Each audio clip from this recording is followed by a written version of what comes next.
الحمدللہ والصلاة والسلام علی رسول اللہ وعلی آلہ وصحابہ اجمعین اما بعد اعوذ باللہ من الشیطان الرجیم بسم اللہ الرحمن الرحیم رب اشرح لی صدری ویسر لی امری واحلل عقدۃ من لسانی یفقہوا قولی اللہم صلی علی محمد وعلی آل محمد رضیت باللہ ربا وبالاسلام دینا وبمحمد نبیہ یا مقلب القلوب ثبت قلبی علی دینک اللہم اجرنا من النار آمین یا رب العالمین۔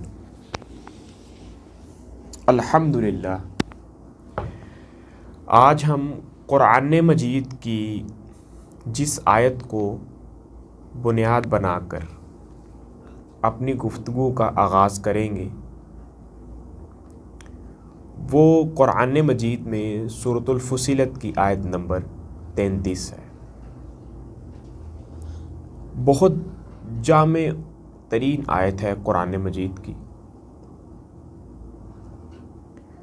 اور جامع ہونے کے ساتھ ساتھ اتنا ہی گہرا مفہوم اپنے اندر چھپائے ہوئے ہے۔ آیت میں اللہ تعالیٰ فرماتے ہیں وَمَنْ أَحْسَنُ قَوْلًا مِّمَّنْ دَعَا إِلَى اللَّهِ، اور اس شخص کی بات سے بہتر بات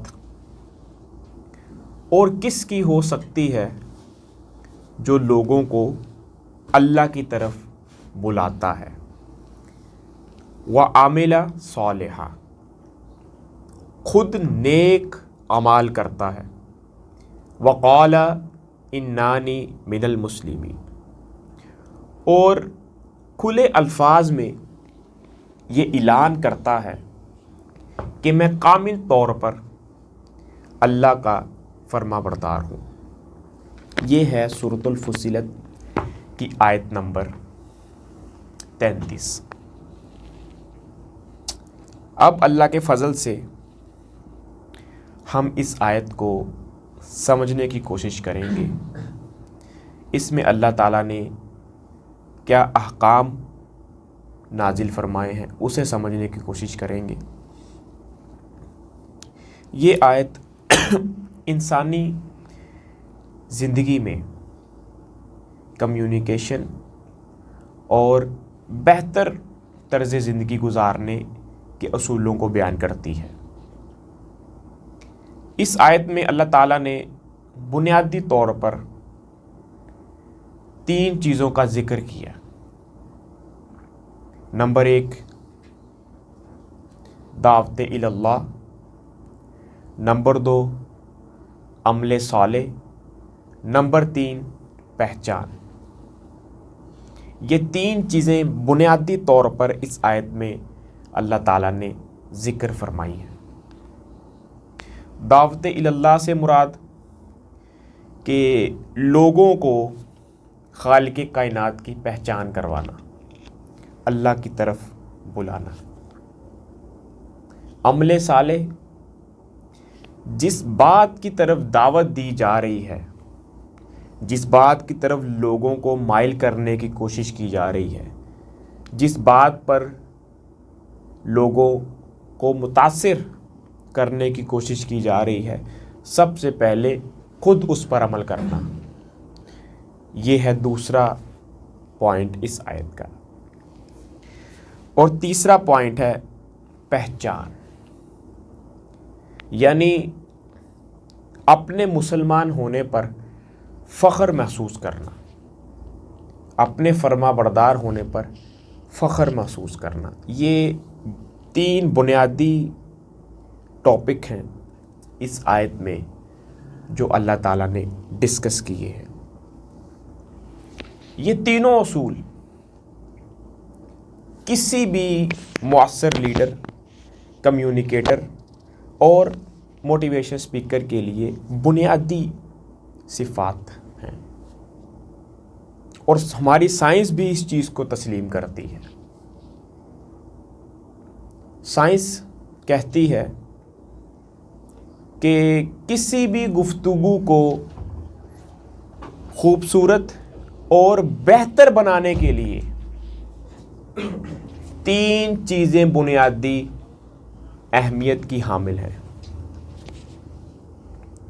اور وہ 3 چیزیں کیا ہیں؟ نمبر 1 ایتھوس، نمبر 2 پیتھوس، اور نمبر 3 لوگوس۔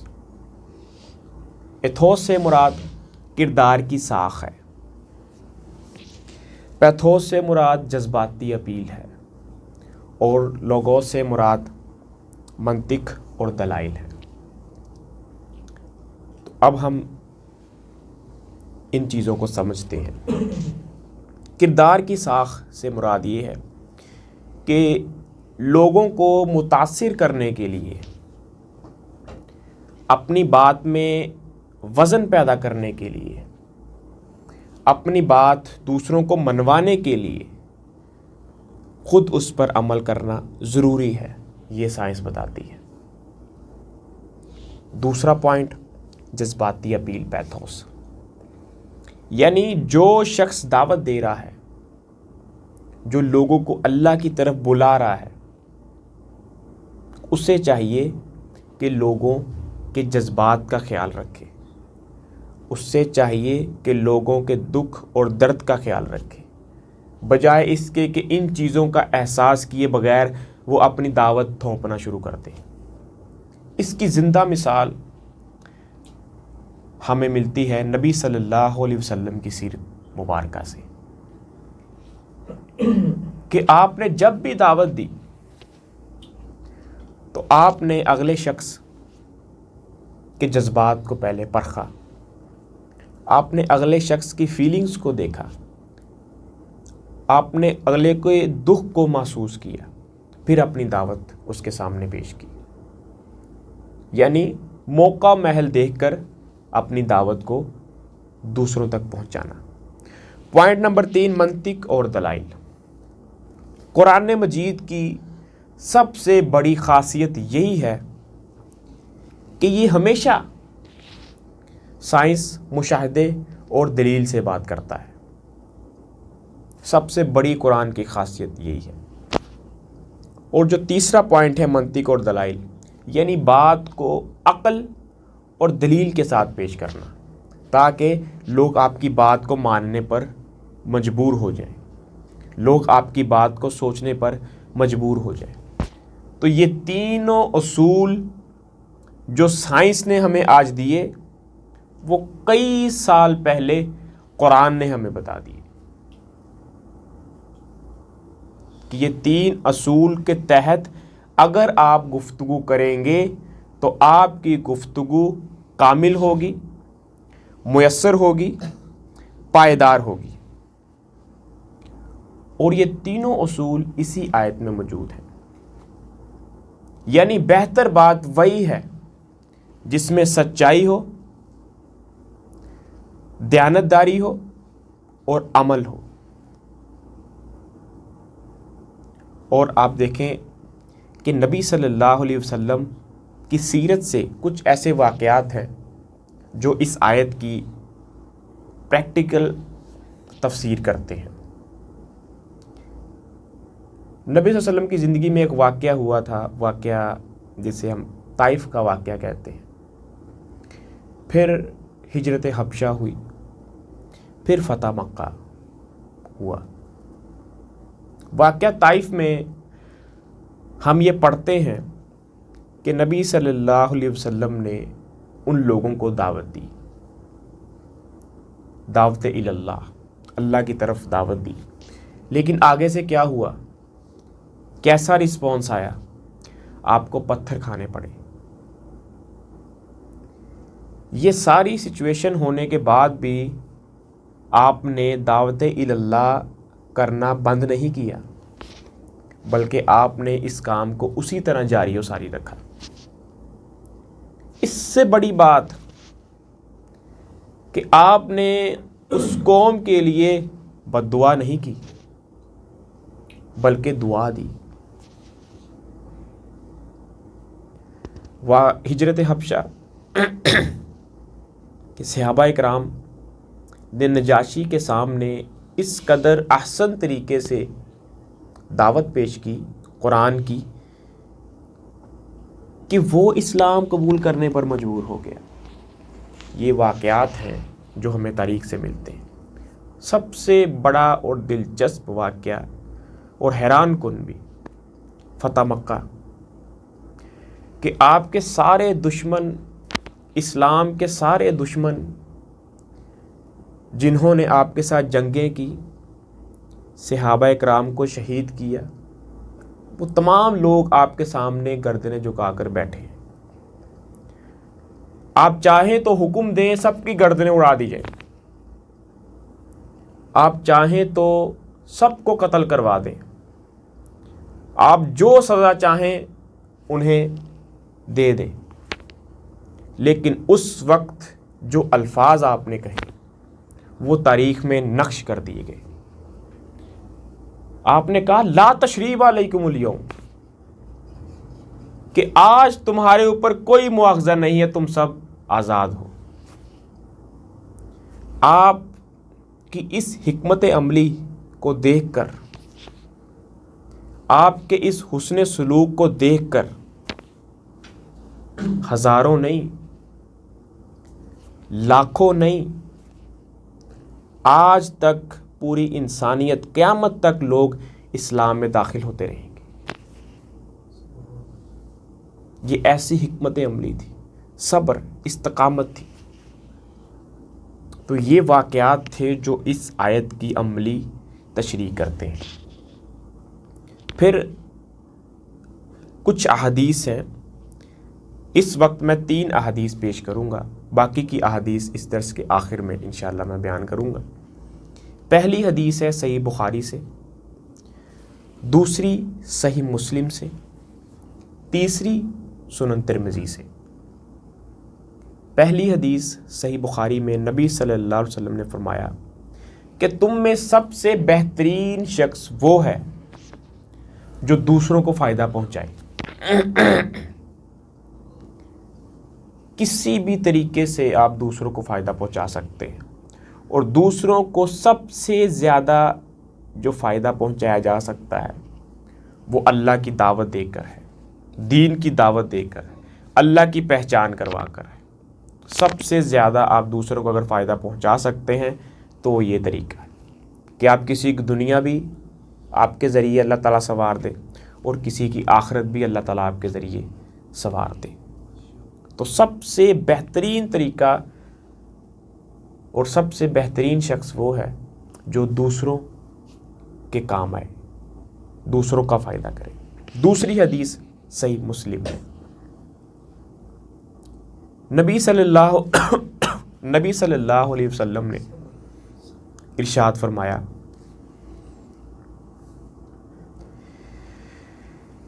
جس نے اچھے کام کی طرف دعوت دی، کسی کو بھلائی کی دعوت دی،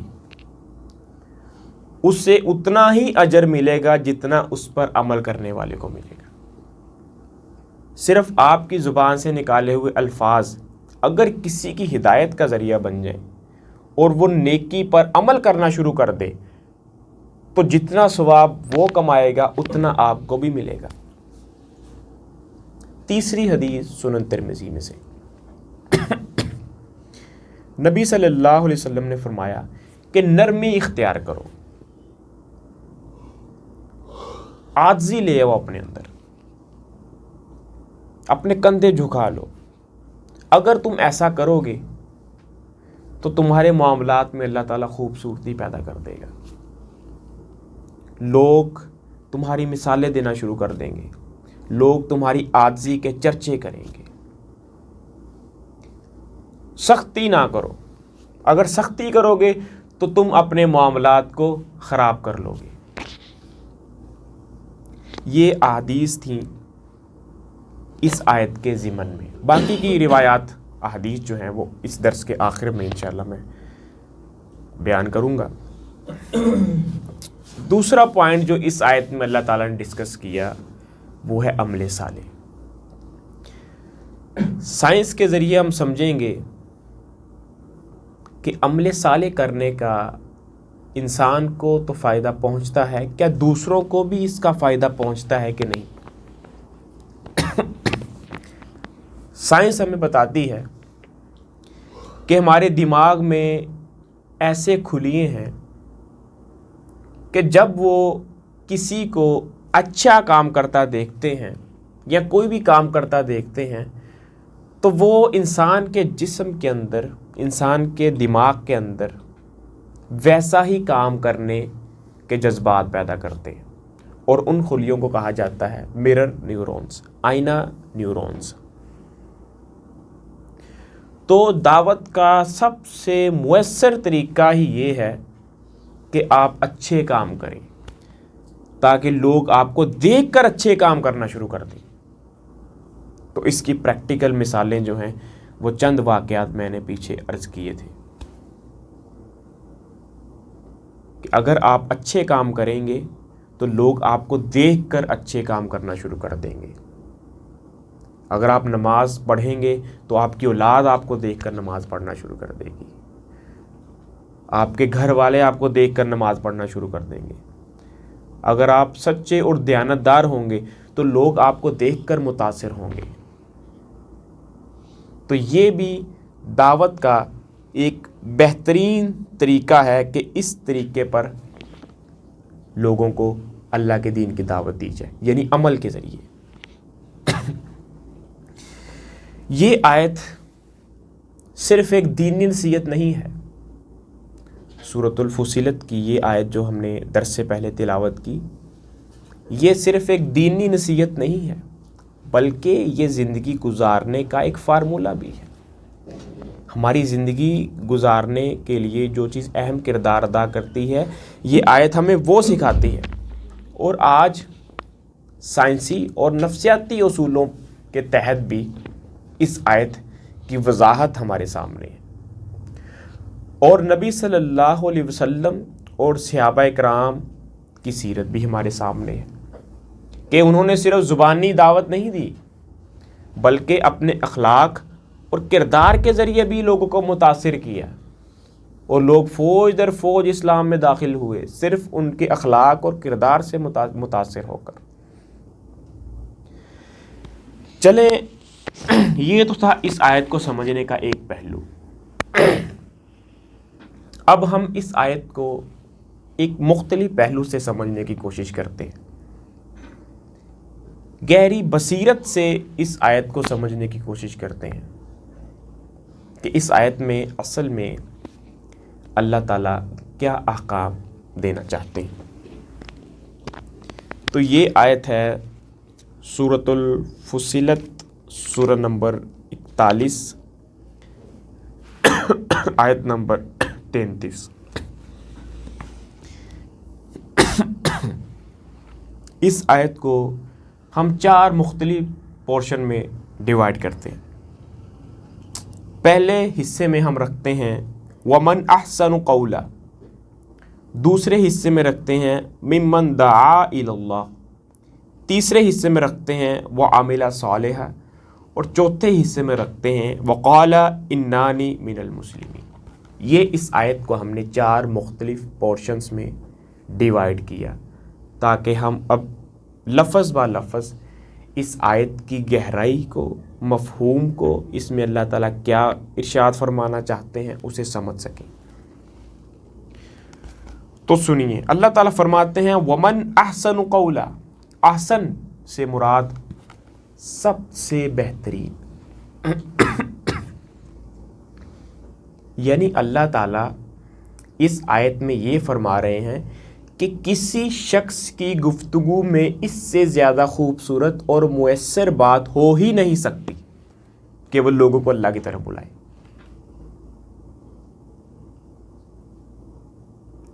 دوسرا قولن، قولن کا مطلب بات یا گفتگو، یعنی ہر وہ طریقہ تلاش کرنا جس کے ذریعے آپ اپنی بات یا گفتگو کو دوسروں تک پہنچا سکیں۔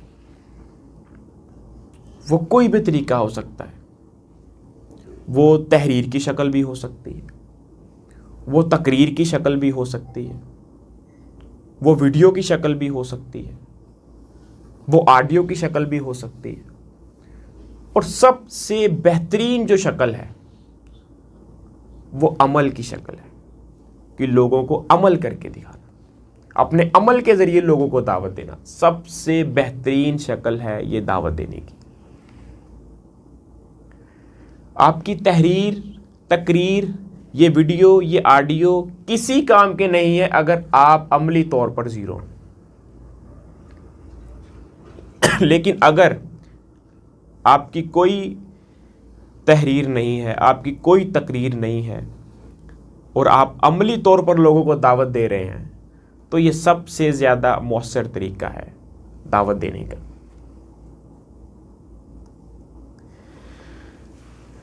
ممن دعا الی اللہ، دعا دعوت دینا لوگوں کو، یعنی اللہ تعالیٰ کے دین کی طرف، خالص دین کی طرف لوگوں کو بلانا۔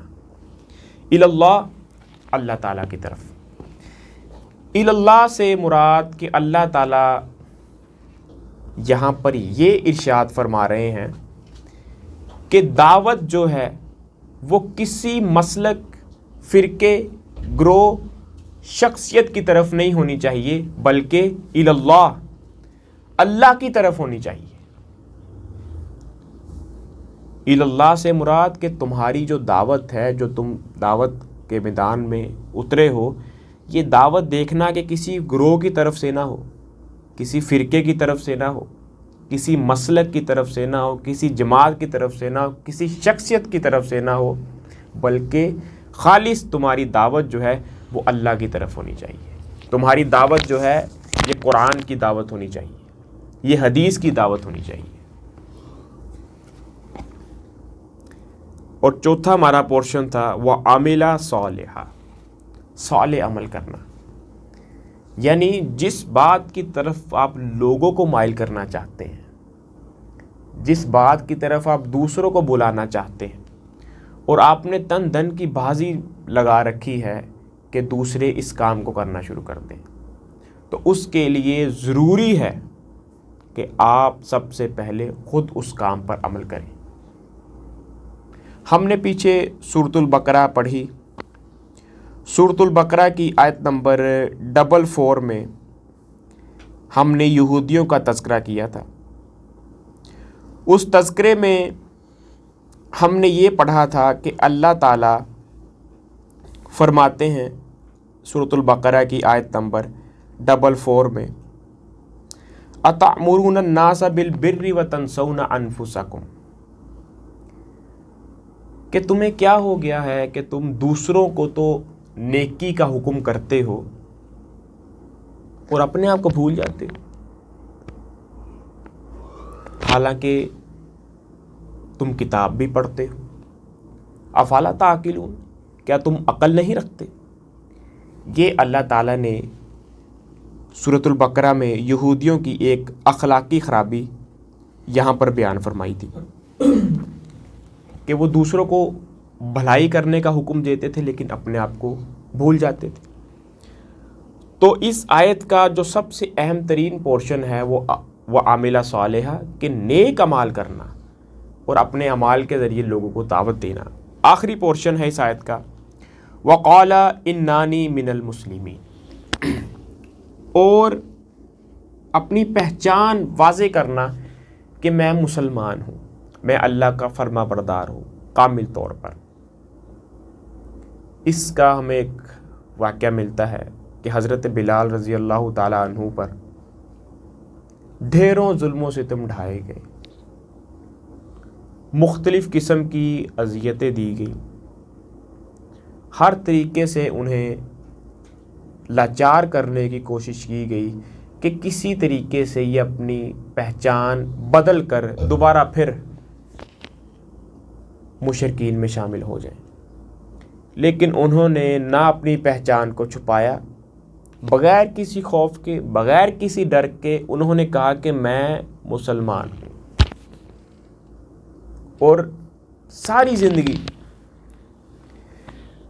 نبوت کے بعد نبی صلی اللہ علیہ وسلم نے کسی دباؤ میں آ کے، کسی پریشر میں آ کے کبھی یہ نہیں کہا کہ اب میں مسلمان نہیں، بلکہ آپ نے مشکل حالات میں اور آخری عمر تک، اپنی وفات تک ہمیشہ اپنے آپ کو مسلمان ہی ظاہر کیا، کبھی اپنی پہچان نہیں چھپائی۔ تو ہمیں بھی چاہیے کہ واضح طور پر اللہ تعالیٰ کے کامل طور پر ہم فرما بردار بنیں، مسلمان بنیں۔ مسلمان کا مطلب یہ نہیں ہوتا کہ باقی سارے لوگ کافر ہیں، بلکہ مسلم کا مطلب ہوتا ہے فرما بردار، اللہ تعالیٰ کا مطیع، اپنے آپ کو اللہ تعالیٰ کے سامنے عاجز کرنے والا، اللہ کے آگے جھکنے والا، اس کو کہتے ہیں مسلم۔ تیسری ہماری گفتگو ہے کہ یہ آیت نبی صلی اللہ علیہ وسلم کی سیرت کا خلاصہ بھی ہے۔ آپ کی پوری زندگی کی جو سیرت ہے، یہ آیت اس سیرت کا خلاصہ ہے، کیونکہ آپ کی زندگی میں یہ تینوں باتیں جو اس آیت میں بیان کی گئیں وہ آپ کی زندگی میں موجود تھیں۔ کس طرح؟ دعوت اللہ آپ کی زندگی میں کس طرح موجود تھی؟ آپ دیکھیں کہ مکہ میں، مدینہ میں، طائف میں، جہاں بھی آپ رہے، آپ نے دعوت اللہ کرنا بند نہیں کی۔ آپ ہمیشہ اپنے دوستوں کو، اپنے رشتہ داروں کو، اپنے دشمنوں کو اللہ کی دعوت دیتے رہے، کبھی آپ نے یہ کام بند نہیں کیا۔ مشکل حالات میں بھی، اور جب دوبارہ آپ کے پاس حکومت آئی ہے، اس وقت بھی آپ نے لوگوں کو اللہ کے دین کی دعوت دینی بند نہیں کی۔ تو یہ پریکٹیکل مثال ہے آپ کی زندگی کی۔ عمل صالح کہ نبی صلی اللہ علیہ وسلم کی پوری آپ زندگی پڑھ لیں، پوری آپ کی سیرت پڑھ لیں، آپ کو نبی صلی اللہ علیہ وسلم کے قول اور فعل میں تضاد نہیں ملے گا۔ آپ جو کہتے تھے وہ کرتے تھے، اور جو کرتے تھے وہ کہتے تھے۔ ایسا کوئی لیڈر ہماری تاریخ میں نہیں آیا کہ جس کے قول اور فعل میں تضاد نہ ہو۔ صرف واحد محمد رسول اللہ صلی اللہ علیہ وسلم کی زندگی تھی کہ آپ کے قول اور فعل میں تضاد نہیں تھا، اور یہ آیت آپ کی سیرت کا خلاصہ بیان کرتی ہے۔ آپ کے قول اور فعل میں تضاد کیسے نہیں تھا؟ اس کی چند مثالیں کہ آپ نے جب لوگوں کو جہاد کا حکم دیا تو آپ سب سے پہلے نبی صلی اللہ علیہ وسلم کو میدان جنگ میں پائیں گے، آپ پیچھے نہیں رہے۔ اگر آپ نے دوسروں کو جہاد کا حکم دیا تو آپ سب سے آگے گئے۔ نمبر 2، صدقہ و خیرات کرنے کی باری آئی تو سب سے زیادہ صدقہ نبی صلی اللہ علیہ وسلم نے خود دیا، پیچھے نہیں رہے۔ نمبر 3، جب صبر و استقامت کا وقت آیا تو سب سے زیادہ صبر کرنے والے آپ ہی تھے، نہ کہ آپ نے صرف حکم دیا اور خود صبر نہیں کیا۔ غزوہ احزاب کے موقع پر جب صحابہ نے یہ شکایت کی کہ یا رسول اللہ، خوراک کی کمی کی وجہ سے، بھوک کی شدت کی وجہ سے ہم نے اپنے پیٹوں پر پتھر باندھ رکھے ہیں، ہمارا کچھ کیجیے، تو نبی صلی اللہ علیہ وسلم نے اپنا کرتا اٹھا کر دکھا دیا کہ آپ نے 2 پتھر باندھے ہوئے ہیں۔ یعنی ہر کام میں آپ جو کہتے تھے سب سے پہلے خود وہ کام کرتے تھے۔ تو یہ آیت نبی صلی اللہ علیہ وسلم کی زندگی کی پوری زندگی کا خلاصہ بیان کرتی ہے۔ نمبر 3، اپنے مسلمان ہونے کا فخریہ اعلان کرنا۔ وہ میں نے پہلے آپ کو بتا دیا کہ نبی صلی اللہ علیہ وسلم نے نبوت کے بعد پوری زندگی میں کبھی اپنی پہچان کو نہیں چھپایا، کسی دباؤ میں آ کے، کسی پریشر میں آ کے اپنی پہچان کو نہیں چھپایا، بلکہ آپ نے ہمیشہ یہی کہا کہ میں مسلمان ہوں، میں واحد اللہ کا ماننے والا ہوں۔ یہ کچھ پہلو تھے اس آیت کو سمجھنے کے۔ ہم نے اس آیت کو سائنس کے ذریعے سمجھا، منطق کے ذریعے سمجھا۔ اب ہم اس آیت کو ایک نئے انداز میں سمجھنے کی کوشش کریں گے، اور یہ ہمارا تیسرا اور آخری انداز ہے۔ ہم نے اب تک مختلف زاویوں سے اس آیت کو سمجھنے کی کوشش کی ہے، لیکن اب ہم بالکل منفرد انداز میں ایک نئے فریم ورک میں اس آیت کو سمجھنے کی کوشش کریں گے، اور اس کے لیے ہم 3 ہیڈ لائن مقرر کرتے ہیں۔ نمبر 1، کائناتی اور فطری تناظر میں اس آیت کو کس طرح سمجھا جائے، روحانی اور اخروی نقطہ نظر سے اس آیت کو کس طرح سمجھا جائے، سماجی اور معاشرتی پہلوؤں سے اس آیت پر کس طرح عمل کیا جائے اور اسے سمجھا جائے۔ سب سے پہلی بات، کائناتی اور فطری تناظر میں یہ آیت ہماری کیا رہنمائی کرتی ہے؟ جیسا کہ آپ سب لوگ جانتے ہیں کہ یہ دنیا کچھ اصولوں پر قائم ہے، کائنات کے کچھ اصول و ضوابط ہیں جن کے تحت یہ کائنات چل رہی ہے، اور اللہ تعالیٰ کی بنائی ہوئی فطرت کے اندر بھی اس آیت کے قوانین اصول موجود ہیں۔ اب وہ کس طرح تلاش کرنے ہیں، ہم ایک حقیر سی کوشش کریں گے کہ ان قوانین کو ملا کر اس آیت کو سمجھنے کی کوشش کی جائے، تاکہ یہ ہماری اور آپ کی ہدایت کا ذریعہ بنے۔ اگر غور کریں تو پورا نظام کائنات، آپ کو یاد ہے کہ ہم نے 3 بنیادی احکام اس آیت سے نکالے تھے۔ نمبر 1، دعوت اللہ، نمبر 2، عمل صالح، اور نمبر 3، پہچان۔ یہ 3 بنیادی احکام تھے جو اس آیت میں ڈسکس کیے گئے۔ سب سے پہلے پوری کائنات جو ہے وہ کس طرح ہمیں دعوت اللہ یعنی اللہ کی دعوت دیتی ہے۔ اگر آپ سورج کو دیکھیں گے تو صبح سورج نکلتا ہے مشرق سے اور شام میں مغرب میں غروب ہوتا ہے۔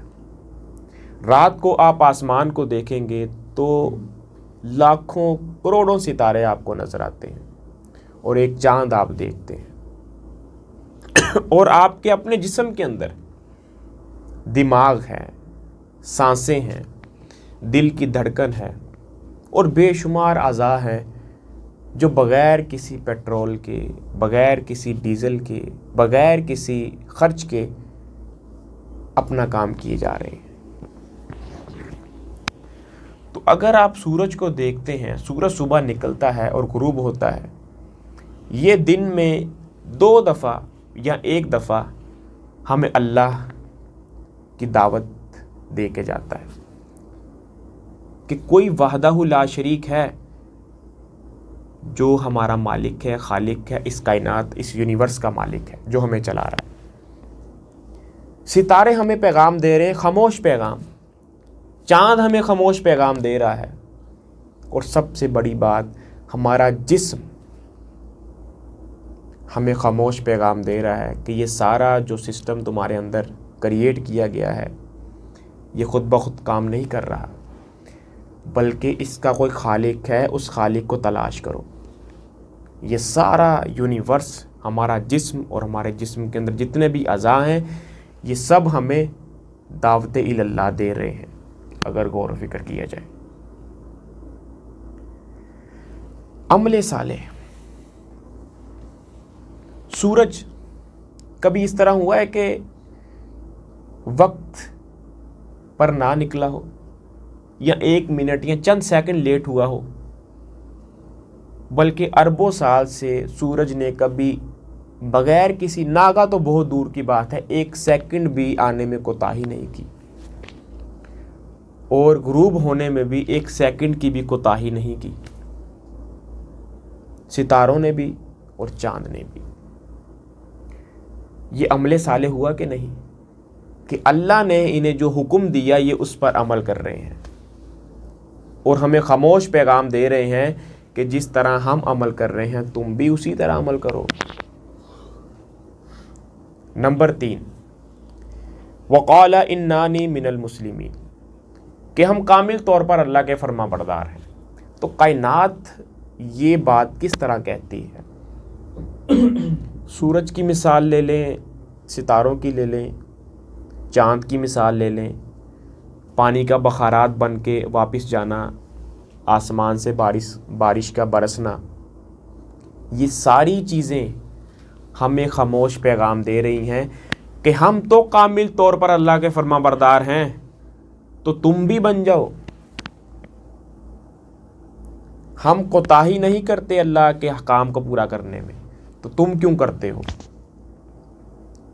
تو یہ اختیارات جو اللہ نے انہیں نہیں دیے اور ہمیں دیے ہیں، صرف یہ بات بتانے کے لیے کہ یہ ہیں اللہ کے مطیع و فرما بردار، جو ایک لمحہ بھر بھی کوتاہی نہیں کر سکتے، ان کے پاس یہ اختیار نہیں ہے. اور یہ ہے انسان جو ہر وقت کوتاہی کرتا ہے اور گناہ کا پتلا ہے. تو یہ سارا یونیورس، ساری کائنات ہمارے لیے ایک خاموش پیغام ہے.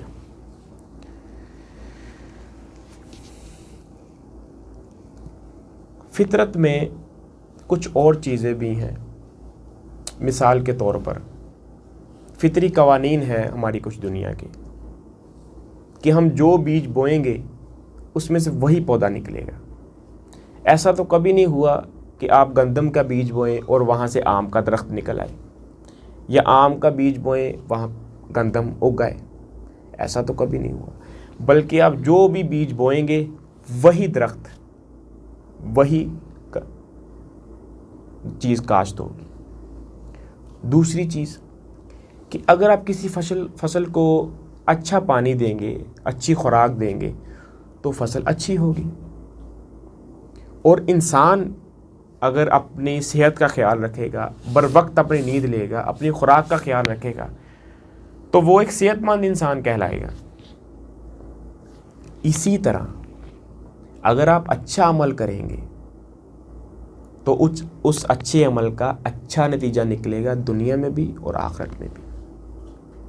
اور اگر آپ برا عمل کریں گے تو اس برے عمل کا برا نتیجہ نکلے گا دنیا میں بھی اور آخرت میں بھی.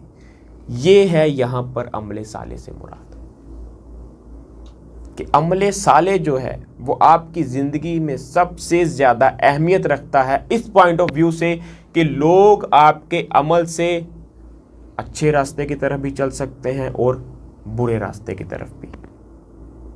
اگر آپ برا عمل کریں گے تو لوگ آپ کو دیکھ کے برے راستے پر آئیں گے، اور اگر آپ اچھا عمل کریں گے تو آپ کے اچھے عمل سے متاثر ہو کر اگر کوئی ہدایت کے راستے پر آ گیا تو نبی صلی اللہ علیہ وسلم نے فرمایا کہ اسے بھی اتنا ہی اجر ملے گا جتنا اس پر عمل کرنے والے کو مل رہا ہے. آخری بات کہ پوری کائنات اسلام پر کس طرح قائم ہے. پوری کائنات کا ایک بیلنس ہے، اور وہ بیلنس ایسا ہے کہ جیسے بال پین کو اس کی نوک پر کھڑا کر دیا جائے. ابھی اگر آپ کے پاس بال پین ہے، آپ بال پین کو اس کی نوک پر کھڑا نہیں کر سکتے، اور اسے نوک پر کھڑا کرنے کے لیے ایک بہت ہائی لیول کا بیلنس درکار ہوگا. تو یہ کائنات میں اس لیول کا بیلنس ہے جس وجہ سے یہ کائنات اپنی جگہ برقرار ہے. اور یہ کائنات ہمیں خاموش پیغام دے رہی ہے کہ جس خالق نے اس کائنات کا ایک نظم بنایا، موسموں کی تبدیلی کو متعین کیا، دن اور رات کو اپنے قبضے میں کیا، وہ خالق یہی چاہتا ہے کہ تمہاری زندگی میں بھی یہی بیلنس ہونا چاہیے، اور تمہارا بیلنس کسی موقع کے اوپر بھی، حالات کیسے بھی ہوں، ڈولنا نہیں چاہیے، بلکہ یہ ایک متوازن طور پر تمہیں سیدھے راستے کی طرف متعین کرنے کے لیے اللہ تعالیٰ نے یہ ساری نشانیاں رکھی ہیں. اور قرآن میں ان نشانیوں کو آیت بھی کہا گیا ہے. یہ ساری نشانیاں جو ہیں، اور اللہ تعالیٰ نے ایک جگہ تو فرمایا کہ تم کائنات میں نشانیاں دیکھتے ہو، کیا تم عقل سے کام نہیں لیتے؟ کہ اتنی واضح نشانیاں پھر بھی. اچھا، دوسرا پوائنٹ کہ روحانی اور اخروی نقطہ نظر سے اس آیت کو کس طرح سمجھا جائے، اور یہ آیت ہماری کیا رہنمائی کرتی ہے. یہ آیت ہمیں جنت اور جہنم کے درمیان فرق کرنے والے لوگوں کے متعلق بتاتی ہے کہ دو قسم کے لوگ ہیں جو جنت اور جہنم کے درمیان فرق کرتے ہیں۔ ایک قسم کے لوگ نوح علیہ السلام، ہم دیکھتے ہیں کہ انہوں نے 950 سال اللہ تعالیٰ کی دعوت دی، دعوت اللہ 950 سال۔ ابراہیم علیہ السلام تنہا اکیلے شرک کے مقابلہ پر ڈٹ گئے۔ موسیٰ علیہ السلام وقت کے فرعون کے سامنے ڈٹ گئے، اس کے ظلم کے خلاف، اور دعوت دینے کے لیے میدان میں نکلے اور اللہ تعالیٰ سے دعا کی، رب اشرح لی صدری ویسر لی امری واحلل عقدۃ من لسانی یفقہوا قولی، اور کہا کہ میرے بھائی کو بھی میرے ساتھ بھیج دیجیے۔ اور ہمارے نبی محمد رسول اللہ صلی اللہ علیہ وسلم ہر ظلم کے خلاف ڈٹ گئے۔ تو یہ وہ لوگ تھے جنہوں نے جہنم اور جنت کا فرق ہمیں بتایا کہ جنت کے لوگ کون ہیں اور جہنم کے لوگ کون ہیں۔ ایک دوسرا گروہ بھی ہے جو نہ خود عمل کرتا ہے نہ دوسروں کو کرنے دیتا ہے، لوگوں کو بھلائی کی باتیں بتاتا ہے لیکن خود عمل نہیں کرتا، اور دوسروں کو نیکی کے راستے کی طرف جانے سے روکتا ہے۔ روکنے سے مراد یہ نہیں ہے کہ وہ زبان کا استعمال کرتا ہے، الفاظ کا استعمال کرتا ہے، بلکہ صحبت ہی ایسی متعین کر لی جاتی ہے کہ اس صحبت سے اٹھ کر نیکی کی طرف جانا آپ کو محال لگتا ہے۔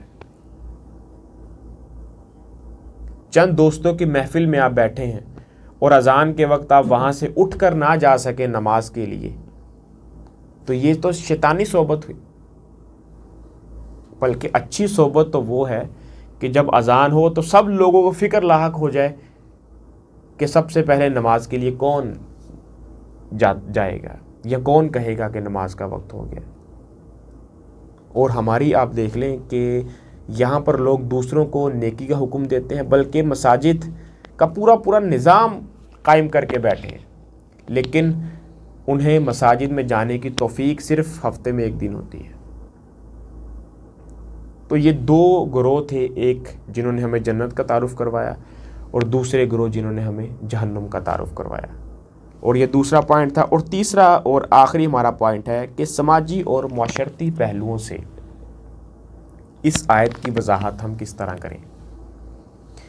دیکھیں کہ اس آیت میں 3 بنیادی احکام ڈسکس ہوئے تھے: دعوت اللہ، عمل صالح اور اپنی پہچان۔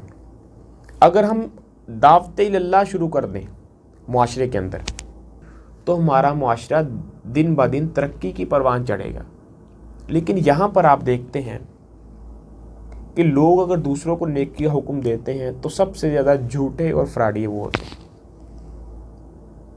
اور آپ ان کے کردار پر تھوکتے ہیں کہ یہ باتیں تو کرتا ہے بڑی بڑی، لیکن اس کا اپنا کردار، اس کا اپنا اخلاق، اس کا اپنا لین دین، اس کے اپنے معاملات 0 سے ملٹیپلائی۔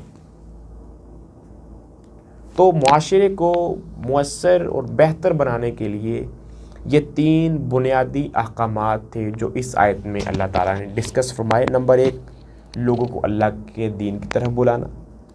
نمبر 2، خود اس پر عمل کرنا۔ اور نمبر 3، اپنے آپ کو کامل طور پر اللہ کا فرما بردار کہنا، مسلم کہنا کہ میں کامل طور پر اللہ کا فرما بردار ہوں۔ اس آیت کے ضمن میں احادیث تو کافی ساری ہیں، لیکن صرف میں اس وقت 2 احادیث آپ کی خدمت میں پیش کروں گا۔ ایک ہے صحیح بخاری سے اور دوسری ہے صحیح بخاری اور صحیح مسلم دونوں سے۔ نبی صلی اللہ علیہ وسلم نے ارشاد فرمایا،